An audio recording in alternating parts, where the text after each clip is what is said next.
আমরা একটি ভগ্ন স্তূপের উপর দাঁড়িয়ে বাংলাদেশ জাতীয়তাবাদী দলের নেতৃত্বাধীন সরকার বা তার জোটের সরকার প্রতিষ্ঠিত হয়েছে। চারিদিকে ছিল অরাজকতা, নৈরাজ্যের এক ধূসর পরিবেশ। কে কখন গুম হয়ে যাবে, কে কখন অদৃশ্য হবে, তার কোনো ইয়াত্তা ছিল না। বিচার বহির্ভূত হত্যা লেগেই ছিল এবং প্রত্যেকটি ছিল হচ্ছে রাজনৈতিক উদ্দেশ্য প্রণোদিত। কেউ খালের ধারে, কেউ নদীর ধারে, কেউ পুকুরের ধারে প্রতিদিন একটার পর একটা লাশ পাওয়া যেত। সেটা উপজেলা চেয়ারম্যান হতে পারে, সেটা সাবেক এমপি হতে পারে, সেটা কোনো ছাত্রনেতা হতে পারে, সেটা কোনো যুবনেতা হতে পারে, যারা গত সরকারের রাজনৈতিক মতামতের ভিন্ন মত প্রদান করত। একজন সাবেক এমপিকে নৌকার মধ্যে পিটিয়ে হত্যা করা হয়েছে।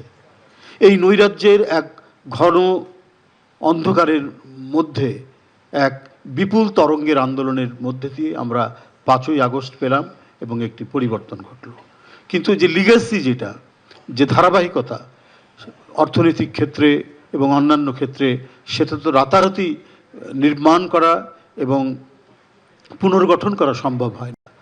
সেই বাংলাদেশ ব্যাংকের 850 কোটি টাকা উধাও হয়ে গেল, উড়ে গেল, এবং সেটা উড়ে বেড়ালো কোথায়? ফিলিপাইনের জুয়ার আসরে, ক্যাসিনোর মধ্যে। সোনালী ব্যাংক, বেসিক ব্যাংক, একটার পর একটা ব্যাংক লোপাট হয়ে গেল। অর্থনীতির এক কঠিন অবস্থা। লোক দেখানো কিছু মেগা প্রজেক্টের নামে মেগা লুটপাট, মেগা দুর্নীতির আমরা রূপকথার সমস্ত গল্প সেই সময় শুনে এসেছি, এবং যেটা অত্যন্ত বাস্তব এবং অত্যন্ত সত্য। সেই পরিস্থিতি, সেই লিগ্যাসির ধারায় আজকে নতুন একটি সরকার, যে সরকার অবাধ সুষ্ঠু নির্বাচনের মধ্যে দিয়ে, ইনক্লুসিভ নির্বাচনের মধ্যে দিয়ে ক্ষমতায় এসেছে। নির্বাচনের প্রাক্কালে যে প্রতিশ্রুতিগুলো দিয়েছিলেন, যে অঙ্গীকারগুলো করেছিলেন সরকার প্রধান জনাব তারেক রহমান, সম্মানিত প্রধানমন্ত্রী, সেই প্রতিশ্রুতিগুলি পূরণেই তিনি ক্ষমতা গ্রহণের প্রায় প্রথম দিন থেকে অথবা দ্বিতীয় দিন থেকে তিনি শুরু করেছেন তার কর্মযজ্ঞ। দিন রাত নিরন্তর প্রচেষ্টার মধ্যে দিয়ে তার প্রতিশ্রুতি বাস্তবায়নে তিনি কোনো ধরনের কমতি করেননি, মানে ক্রমাগতভাবে সেটা করে যাচ্ছেন।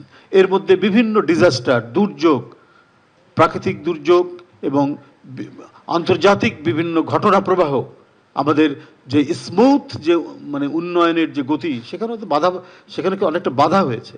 কিন্তু সেই বাধা থাকার পরেও সেটাকে অতিক্রম করে এই সরকার জনগণের স্বস্তির জন্য এবং জনগণের কল্যাণের জন্য তার কাজ অব্যাহত রেখেছেন। আজকে বিভিন্ন সেক্টরে যে সমস্ত আমরা ইয়েগুলো দেখি, যেখানে হয়তো যে বিভিন্ন সংকটগুলো দেখি, সেই সংকটগুলো উত্তরণের জন্য প্রয়োজনীয় যে নির্দেশনা, সেই নির্দেশনা দিচ্ছেন। একটা দেশ থাকলে পরে আপনার মহামারী আসতে পারে, সেখানে নানা প্রাকৃতিক দুর্যোগ আসতে পারে, বন্যা আসতে পারে, ভূমিকম্প হতে পারে, কিন্তু জনগণের একটি সরকার থাকলে সেগুলোকে মোকাবেলা করে মানুষের কল্যাণে কাজ করে যাওয়াই হচ্ছে সেই সরকারের ব্রত। কারণ এই সরকার নির্বাচিত সরকার, এবং নির্বাচিত সরকার হওয়ার কারণেই প্রতিটি ক্ষেত্রে, প্রতিটি স্তরে জবাবদিহিতা নিশ্চিত করা।